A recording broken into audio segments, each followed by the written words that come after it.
Oi, pessoal, tudo bem com vocês? Hoje a nossa aula vai ser seguindo o nosso conteúdo que a gente viu de dilatação superficial, só que agora a gente vai ver a dilatação volumétrica, tá? Então, como a gente já viu antes, a gente viu que para dilatação superficial a gente considerava a dilatação acontecendo num plano 2D, onde a gente tinha algumas áreas de algumas superfícies que a gente tinha que calcular, né? Agora, como a gente vai ver o volume, então a gente vai estar considerando a dilatação mais significativa em 3 dimensões. Por isso a gente tem que ver, então, agora, a gente tem que estar mais atento em calcular o volume destas superfícies que a gente vai estudar ao serem aquecidas, né, após um tempo. Então, para começar, o volume de um cubo, a gente calcula esse volume pelo lado dele ao cubo, tá? Então, a gente vai pegar as 3 dimensões, a base dele, a altura e o comprimento dele, e vai elevar ao cubo, porque a gente já viu que todos os lados de um cubo ou um quadrado, eles têm as mesmas dimensões, ou seja, eles têm o mesmo valor. Já se a gente se trata de um retângulo, que não vai mais ser o cubo, a gente vai ter uma dessas medidas aqui diferentes, né? Então, o volume do retângulo ele é um pouquinho diferente do cubo. A gente vai fazer a base desse retângulo vezes a altura vezes o seu comprimento, né? A gente não vai poder elevar todos os lados dele ao cubo agora, porque essas medidas elas são diferentes, tá? A gente também tem o cálculo do volume de uma esfera, que é um pouquinho mais diferente aqui. Então, a gente tem que o volume de uma esfera é dado por 4 dividido por 3 vezes π, que é 3,14, né? Como a gente já viu lá quando a gente calculava a área da esfera, vezes o raio dessa esfera ao cubo, onde o raio é aquela medida, né, do centro da esfera até a superfície circular dela. Depois a gente tem um volume de um triângulo, que é a última figura que a gente vai ver, né? Então, a área de um triângulo, basta a gente multiplicar a área do triângulo vezes a altura que ele vai ter, né? A gente já viu que a área do triângulo, como a gente viu na matéria anterior, é a base desse triângulo vezes a altura que ele tem aqui, né? Dividido por 2. Só que agora a gente vai ter um volume, né? Ou seja, esse triângulo ele não vai mais ser uma superfície, ele vai ser um volume aqui.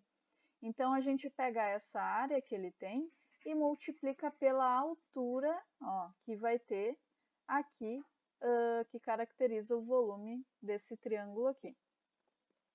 Então, na dilatação volumétrica, as fórmulas elas são muito semelhantes, né, com a dilatação superficial e a linear.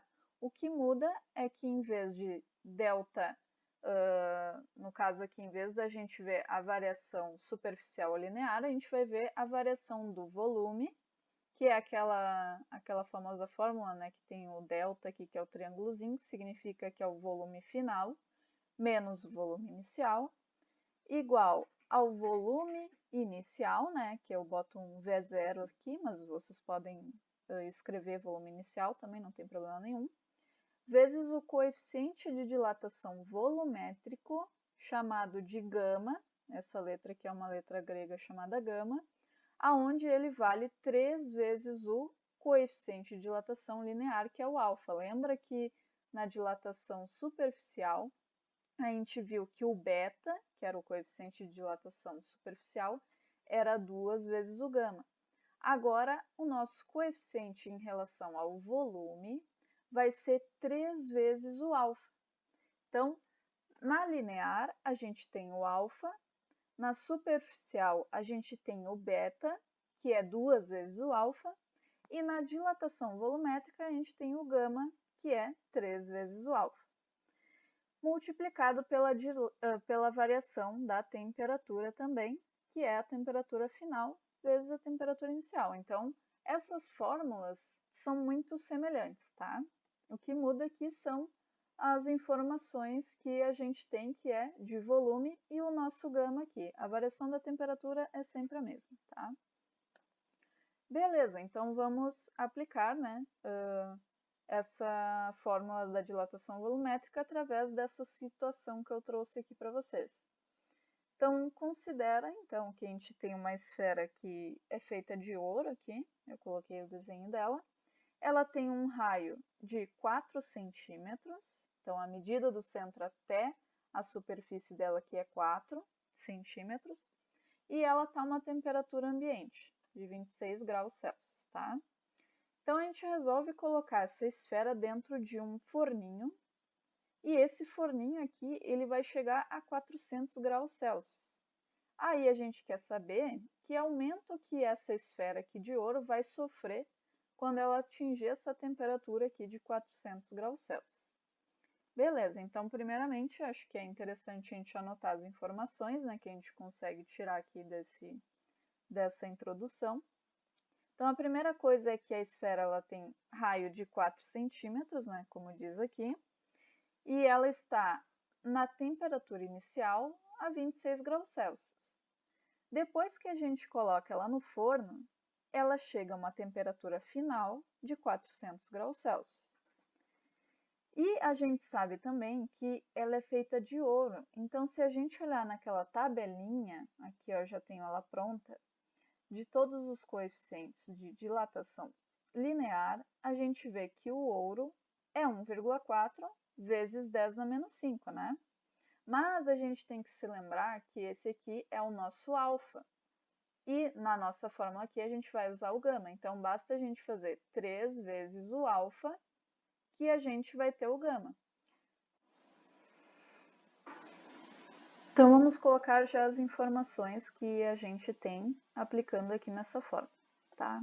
Então o ΔV, que é a variação do volume, a gente não sabe, é o que a gente quer descobrir. O volume inicial, por enquanto, a gente ainda não fez.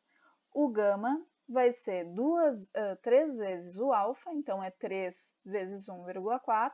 Se vocês fizerem aí na calculadora, vai dar que é 4,2 vezes 10 na menos 5, vezes a variação da temperatura, que é a temperatura final, que é 400, menos a temperatura inicial, que é 26 graus. Beleza. Agora vamos ver qual que é o volume inicial para a gente substituir ele aqui também. Então, como a gente já viu, para calcular o volume da esfera, a gente tem aquela fórmula, que é 4/3 de π vezes o raio ao cubo. O nosso raio da esfera aqui é 4 centímetros. Então, substituindo aqui o raio, a gente calcula 4 vezes π dividido por 3, né? Esse π aqui vale 3,14, vezes 4 ao cubo. Fazendo tudo isso aqui na calculadora, a gente acha 268,1 centímetros cúbicos, tá? Que a unidade de volume sempre vai ser centímetro cúbico, metro cúbico ou milímetro cúbico, tá? Beleza, e agora a gente substitui aqui 268,1 vezes o nosso gama, vezes a variação da temperatura. Agora a gente pode fazer aqui o 400 menos o 26, vai dar 374, vezes essas coisas aqui ainda. Agora eu vou fazer aquela multiplicação, né? Mantendo a potência aqui, multiplicando somente os números que estão aqui.